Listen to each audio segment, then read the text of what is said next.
সেই আদম সন্তান, যে আদমকে আল্লাহ রাব্বুল আলামিন ফেরেশতাদেরকে দিয়ে সম্মানিত করলেন, সিজদা করালেন, সেই আদম সন্তান এখন আল্লাহর জমিনে শিরক করে, নবী সাল্লাল্লাহু আলাইহি ওয়াসাল্লামের সুন্নতের অনুসরণ করতে চায় না, নবীদের আদর্শ মানতে চায় না, কোরআন এবং সুন্নাহ মেনে জীবন করতে চায় না।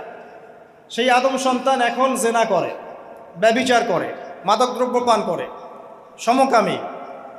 সেই আদম সন্তান এখন ঘুষ খাচ্ছে, সুদ খাচ্ছে, দুর্নীতি করছে, অন্যের সম্পদ আত্মসাৎ করছে, অন্যায়ভাবে মানুষকে হত্যা করছে। এমন কোনো গুনাহ নাই যে সেই আদম সন্তান করছে না। কোন আদম সন্তান? যার পিতাকে আল্লাহ রাব্বুল আলামিন কি করলেন? ফেরেশতাদেরকে দিয়ে সেজদা করালেন। তাহলে চিন্তা করেন যে আমরা আমাদের পরিচয়টা কি পরিমাণ হারিয়ে ফেলেছি।